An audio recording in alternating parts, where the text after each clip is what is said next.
Good day, welcome to Music Motors and welcome to the 2021 Cupra Leon E-Hybrid. Now the E-Hybrid part of that title means that this one's a little bit different to the Cupra that we've known for years gone by. So this one's powered by a 1.4 litre petrol engine through a DSG gearbox. It's front wheel drive. Now between the petrol engine and the electric motors that it's got going on, you can have 245 PS. You can have a 0 to 62 time of 6.7 seconds, a top speed of 140 miles an hour, all the while also having 32 miles or more of pure electric range. So realistically, this is a Cupra for the everyday commuter as well, because let's be honest, the 2 litre TSI isn't always commuter friendly. So in this episode of Music Motors, I put the 2021 Cupra Leon E-Hybrid to the test and find out just how well Cupra have done in not only the styling but the technology behind the E-Hybrid, and let's see if this truly is a Cupra.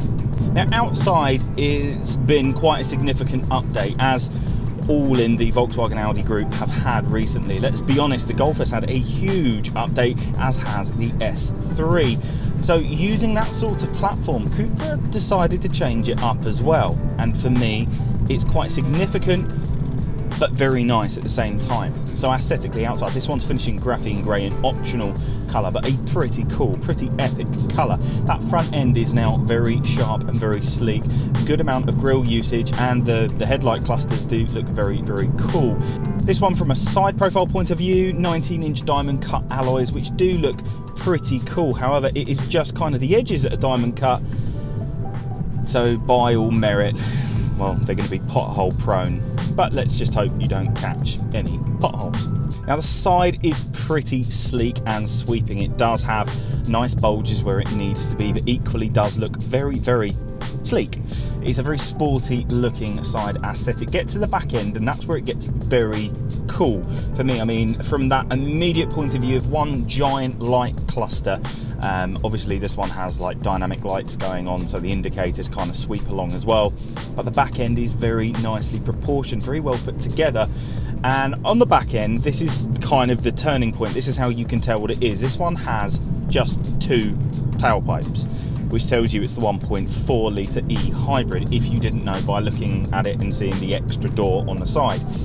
If you see one and it's got quad pipes, that means it's a 2 litre TSI, which is either 300 or 310 PS retrospectively. Aesthetically, I think this is a great looking car. I think they've done a very, very good job. Obviously it's a little bit Marmite, but graphene grey looks fantastic. These diamond cut 19s look very, very cool. And honestly, it's difficult to stand out in the segment because a lot of the cars in this segment are based on the same platform, but I think Cupra have done a pretty good job of putting their own special twist on this. Yeah, it's not completely independent. Yeah, it's not completely them, because I am seeing traits of some of the other cars on the platform, but they've done a very, very good job of putting their take on it. A commuting test is important because it showcases not just economy but interior comfort. So to see what this can do, because they claim it's 180 miles per gallon, realistically WLTP, that's exactly what I'm going to do, a commuting test.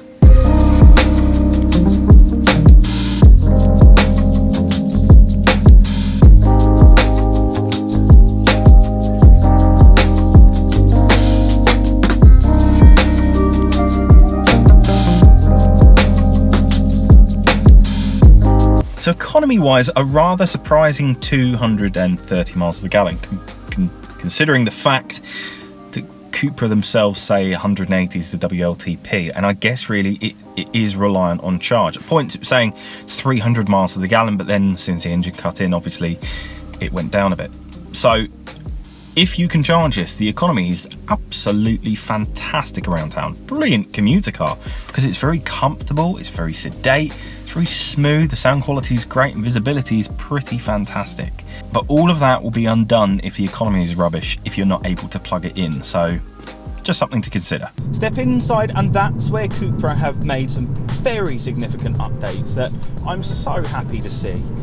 Most of all is the infotainment, because for years and years they've just been a little bit out of touch and a bit behind the times with their infotainment. Now Everything is there, and it's a very sleek and lovely design. Apple CarPlay, Android Auto, your climate control, a good amount of maps, and a fantastically sized TFT display, as well as the TFT cluster in front of the driver. Genuinely, it's such a huge update to the inside.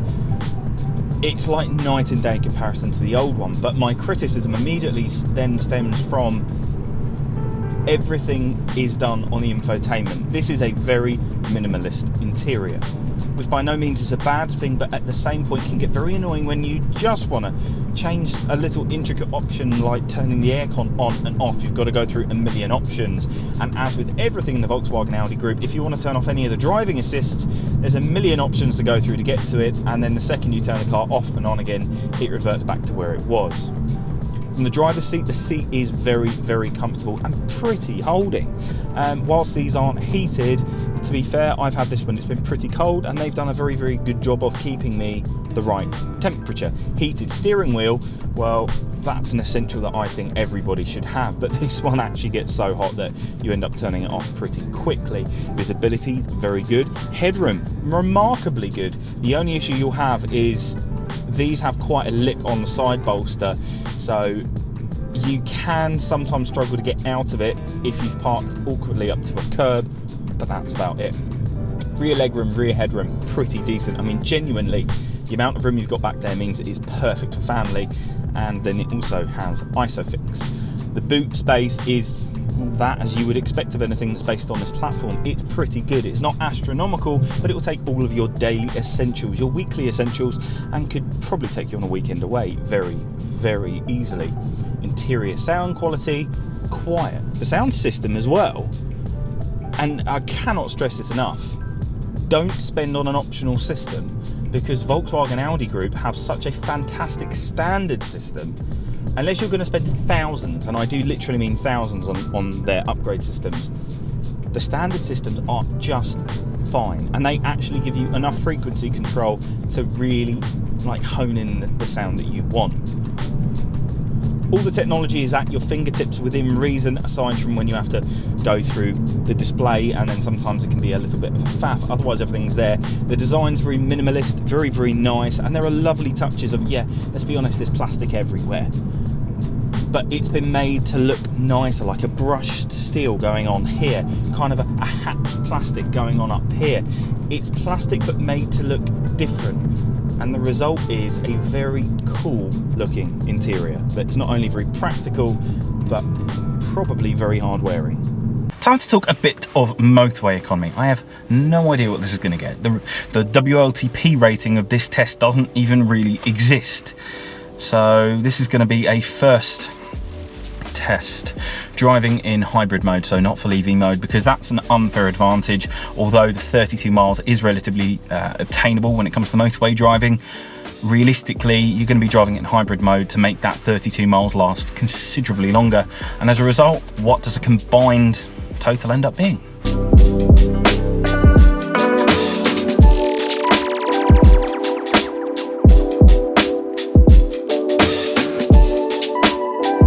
Now, I really didn't know what to expect, because I knew this would be pretty comfortable. That was going to go without saying. But over 20 miles, the hybrid usage was 10%. So that's quite a good ratio. And the turnaround was a rather alarming 57 miles to the gallon. Now that's in hybrid mode. I could have done that entire thing and got 300 miles to the gallon and driven on pure electric mode. But realistically, if you do that, you're charging constantly. By driving it in hybrid mode, it actually gives you the ability of, you know, a little bit of money at home. It results in a considerably higher fuel economy. And that's exactly what that did. Now, on the motorway, very quiet, very composed, very comfortable depending on what mode you're in, because obviously you've got adaptive dampeners and noise emulator on the inside as per different driving modes. The visibility was good, the pickup was good, and it was genuinely very good at soaking up those annoying British potholes. So the economy was pretty alarmingly good, and as a drive goes for motorway driving, pretty relaxing too. Performance is where we all know Cupra, however you want to say it, although they've told me it's Cupra. We've always known them for 2-litre TSI engines, we've always known them for a bit of power, and we've always known them for quite an exciting drive. Now this E-Hybrid, well, it's got something to help. If you heard that, that was a synthesizer on the inside that was kind of emulating a V8. Because realistically, a 1.4 litre petrol engine and an electric motor combined together aren't really going to be making too much of an exciting sound. Whilst they do give you some excitement from a performance point of view, obviously 6.7 to 62, top speed of 140, realistically, that noise isn't there. That noise, those pops and bangs that we are oh so accustomed to. So what really is this car meant for? Because this is going up against the Golf GTE, which by all merits is a good car, but Cupra were all about performance. And I'm glad to say this still is about performance, but just not in the way that if you've been a Cupra owner through and through since day one, they have changed. Whilst you can get a 2 litre TSI, and that one is most definitely what you're used to, this 1.4 is for the consumer who likes the aesthetics, a bit of performance, but economy means a lot to them, and so does business in kind. 10% business in kind for this car, which is pretty good from a monthly point of view, and cost-wise, £36,000 on the road. Let's get back to that performance. When you're on twisties, this thing holds like it's on rails, which genuinely, considering the fact it's got battery packs, is fantastic. The driving feel is lovely, and the throttle response generally is very good, especially if you're in Cupra mode. But the second the battery's depleted, obviously you lose a bit of that spark, which is a bit of a shame, because this really, when you're under power, can be a fun thing to drive. It feels quite balanced, the brake feel is nice, and seriously, the turn-in is instantaneous. You turn and you go, though the lock around town could be slightly better. On paper, this isn't a Cupra, but in reality, this is a stepping stone. It's an E-Hybrid, 32 miles or more of pure electric range. This means for that person who's used to sitting in loads of traffic and drinking fuel, well, this won't be, because it can be in pure electric mode. But again, that economy comes down to you charging this. And as I say with every PHEV, if you refuse to charge this and you insist on charging the car based on the engine acting as a generator, you will drink fuel. There is no question about it. You will absolutely hemorrhage fuel, and you will get 14 to 18 miles to the gallon around town. If you don't around town, you'll see 100 to 200 miles to the gallon, depending how you drive. If you drive in a very spirited way, then the very least you're going to see is about 50 miles to the gallon in hybrid mode. Sure, you can drive this in pure electric mode, but driving it in hybrid mode gives you the best of both worlds.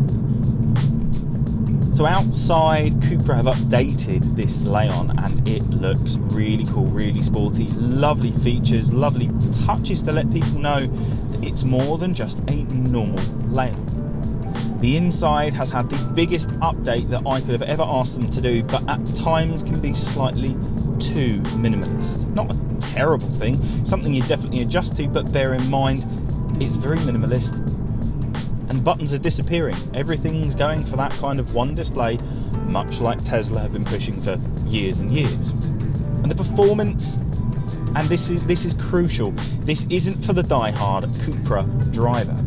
If you are a die-hard Cupra driver, you'll go for a front-wheel drive 2 litre TSI with 300 PS, or if you go for, I think the Estate can have 310 PS and the all-drive system, or the 4-drive system. That is for the die-hard Cupra driver. This is for someone who wants to step into Cupra but needs economy, someone who needs it for a business as well as enjoyment, because this genuinely gives both. And at the beginning, I didn't understand. Why would Cupra do this?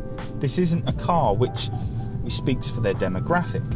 But maybe it's because they're trying to bring new people into their demographic, new people into their marketplace. And I do genuinely think if that is their plan, they've excelled. If it wasn't their plan, then I don't know what they were doing, because having a hybrid for a car brand that is all about power and enthusiasm maybe wasn't the right move, but they do still have that. So it is obviously for people who aren't part of the brand, people who need the economy, who like the brand, who like the performance, but just hate the fact that on a commute you get like 20 miles to the gallon in heavy traffic, because this gets so much more. I do think it's a pretty good job by Cupra, not totally perfect, but for an everyday car, pretty exceptional.